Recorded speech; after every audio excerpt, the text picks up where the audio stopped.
Señor Rincón Perfetti, lo que sí es evidente es que hay un bloque bastante fuerte en términos políticos que se está oponiendo a esta decisión de la Corte Constitucional. ¿Ustedes temen que ese bloque logre reversar esa decisión por la que tanto ha luchado la comunidad LGBTI? Bueno, a mí lo que me parece triste de eso es plantear ideas antidemocráticas. Esto no es un tema nuestro, esto ataca la democracia. Quiero aclarar tres cosas al senador Chamorro, que está aquí presente, y al igual que él, el procurador y la senadora Vivian Morales, para mí están maquillando constitucionalmente temas 100% de sus creencias individuales y religiosas. Yo apoyo la libertad de cultos, pero no podemos permitir que una persona nos interprete y que nos obligue a constitucionalmente. También quería decirles que históricamente este no es el primer país que pasa con esto.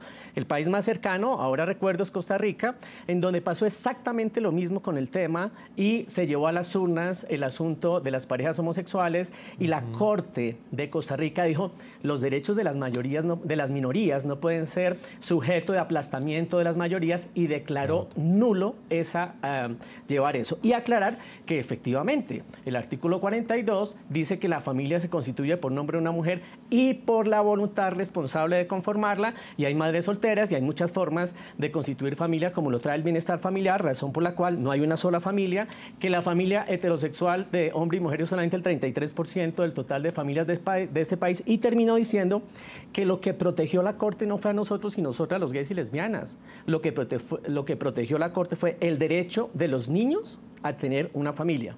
Mi padre era un hombre heterosexual, mi madre era una mujer heterosexual y yo soy un hombre gay, que falló ahí. El modelo no lo tomé de mi casa. La Organización Mundial de la Salud ha dicho: ser gay no requerimos tratamiento. Quien requiere tratamiento son las personas que se sienten mal con nosotros, y ahora con esto hay mucha gente que requeriría tratamiento. Y finalmente, supongamos que una pareja homosexual adopta y el niño también es gay como los papás, será igual de normal que sus papás. Entonces aquí estamos frente a temas que han exacerbado los fundamentalismos y posturas antidemocráticas e inconstitucionales. Doctora Rula. A ver, primero de todo, un saludo muy cordial al senador Chamorro. Y soy partidario de que el Congreso entre, ojalá, a un debate amplio de este y de todos los temas que hay allí represados con relación a la familia y el concepto contemporáneo de la familia. Yo creo que la Corte Constitucional no ha sustituido nada en su decisión, porque vuelvo y digo, lo único que hizo fue desarrollar dos principios que ya están: el interés superior del menor y la igualdad. Y simplemente ha interpretado la legislación sobre adopción, la que hay, aplicando esos dos principios, y ha llegado a la conclusión, repito, con un desarrollo que venía de que las parejas homosexuales pueden adoptar. Eso, ¿por qué no gusta? Es lo que yo me pregunto. Pues han tratado de sacar argumentos que yo creo que es lo que en el fondo debemos examinar. Si hay tantos niños que esperan una familia, ¿por qué negarles una familia, así sea con padres homosexuales? Y lo que se viene es una serie de prejuicios, que es que el niño se va a volver homosexual. Eso no es cierto. Porque muchos homosexuales, como lo explicaba ahora el distinguido colega, nacen de padres heterosexuales. Porque es que eso no es una enfermedad, es un estado, es una constitución, es una diferencia. Pero eso no significa que porque el niño se va a crear un ambiente homosexual vaya a ser también homosexual. Él será lo que le corresponda hacer. Segundo, que es que necesita el referente paterno o el referente materno. Eso tampoco es cierto. Entonces yo, que soy prácticamente viudo desde que mi hija tenía 2 años por el accidente de su mamá, entonces yo no podía haber criado mis hijos. Y yo los crié solo. ¿Con quién llenaron ellos la referencia de su madre? Pues con sus tías, con sus abuelas, con la familia extendida. Es que para eso son las familias extendidas, y en eso las Cortes hemos hecho muchos desarrollos jurisprudenciales, con mis hermanas, con su abuela, con la empleada del servicio, con muchas cosas. Entonces yo creo que lo que tenemos que analizar al fondo es si esos argumentos que se esgrimen para restarle el derecho a los niños, porque repito, no es un derecho de la pareja, ni heterosexual ni homosexual, eso es un privilegio. Si para restarle ese derecho a los niños de tener una familia, sí son válidos esos argumentos. Hombre, que es que estamos acabando con la idea de la familia, yo no comparto eso. Yo creo que la familia puede tener muchas manifestaciones. Perdón, le preguntamos también la opinión al doctor Jimmy Chamorro, quien es un reconocido senador colombiano. Doctor Chamorro, ¿cuáles son los argumentos que esgrimen quienes consideran que aprobar la adopción de menores para parejas del mismo sexo representa no solamente un riesgo para la sociedad, sino un riesgo para los mismos niños? Mire, yo creo que el debate hay que enfocarlo donde debe ser. Lo primero, este no es un debate contra el homosexualismo, no es un debate contra los homosexuales, no es un debate contra las parejas del mismo sexo. Esto no es un debate que fomenta la discriminación de manera alguna. Totalmente de acuerdo con el doctor Arrubla. No es el homosexualismo una enfermedad, ni más faltaba, ni nos pueden tildar a nosotros, aquellos que pensamos en contrario, que así es como lo vemos. No es cierto. Ahora, ¿qué es lo que sucede? Aquí hay que poner la sentencia de la Corte en donde debe estar. El doctor Arrubla argumentaba algo que es, o más bien mencionaba algo que es muy cierto. La sentencia fue enfocada en cuanto a lo que concierne el derecho del niño, directamente.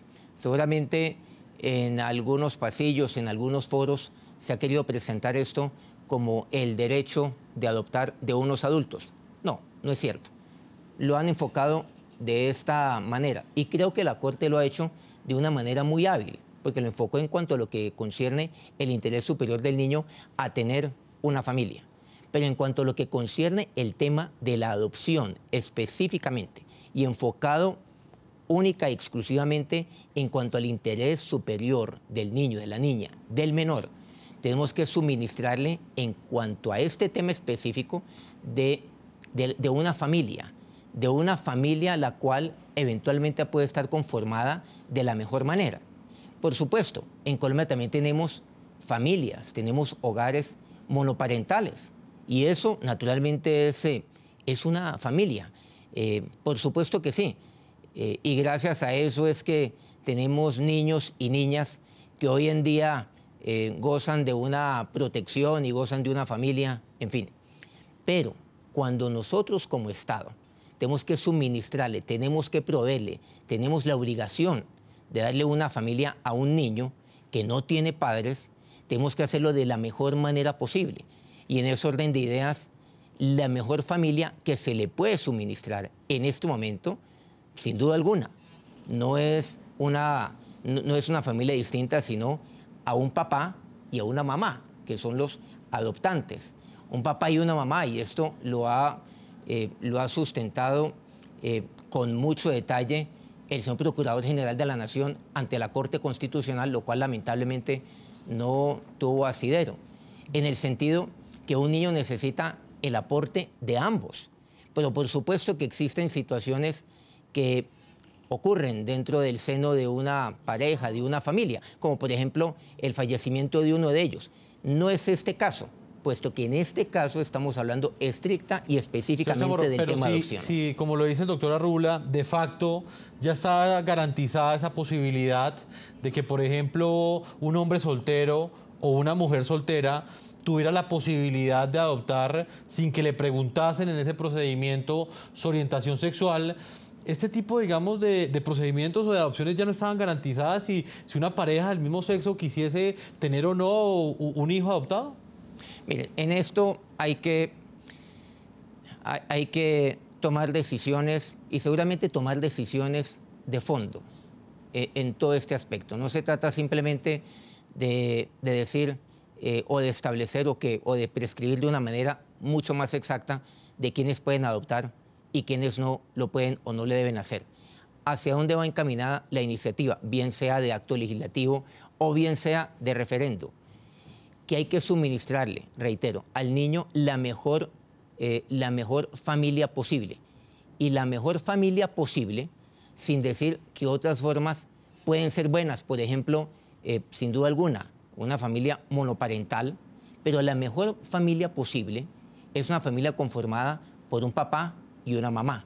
Y en ese orden de ideas, la iniciativa va encaminada a que sea papá y mamá. Por lo tanto, y aquí voy a expresar algo que que puede sonar un poco drástico, pero hacia eso va encaminada la propuesta a través de cualquiera de las dos vías que aquí hemos planteado, que sea papá y mamá. En otras palabras, que a partir del momento en el cual, si esto sale airoso, bien sea a través de un acto legislativo o de un referendo, únicamente el Instituto Colombiano de Bienestar Familiar, a través de los hogares correspondientes adscritos a él, podrán entregar al niño a una familia conformada por papá y por mamá.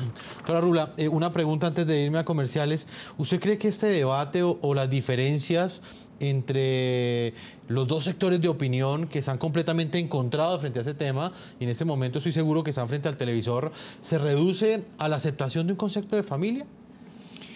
Pues a ver, yo creo que el debate tiene muchas aristas, pero realmente el gran detonante que uno observa después de oír al señor procurador y a unas voces que han resultado muy areadas contra el fallo de la Corte, es que realmente lo ven como un atentado contra un concepto de familia donde ahí es una diversidad, porque debe ser entre hombre y mujer.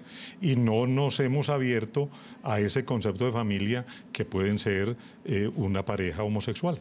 Yo creo que el debate arranca con ese eslabón, que yo creo que eso lo ha superado la Corte Constitucional desde muchas jurisprudencias hacia atrás. Esto era lo único que faltaba. Entonces, ¿por qué no hubo protesta cuando dijo que se heredaban? O cuando dijo que había unión marital entre ellos también y que deberían compartir bienes, o cuando se deben alimentos. Lo único que faltaba era que se les discutiera el derecho la posibilidad de una adopción, porque vuelvo e insisto que eso no es un derecho, eso es un privilegio. Vamos a hacer una primera pausa comerciales. Cuando regresemos de comerciales vamos a estar debatiendo cada uno de esos puntos. Vamos a leer algunas de las opiniones de ustedes, nuestros televidentes, al planteamiento, a la pregunta que les hemos hecho el día de hoy. ¿El derecho a adoptar por parte de parejas del mismo sexo en Colombia lo debe decidir la Corte Constitucional o los ciudadanos mediante un referendo, tal y como lo han planteado diferentes congresistas, diferentes sectores que han manifestado su oposición a esta decisión que tomó la Corte Constitucional? Voy a leer algunas de las opiniones que nos llegan a esta hora. Lucía Enríquez dice lo siguiente: los ciudadanos, lógicamente, una decisión tan trascendental no pueden quedar en manos de 6 personas. Juan Luis Pinilla dice: la Corte Constitucional, por supuesto, son ellos quienes tienen un juicio objetivo sobre el tema.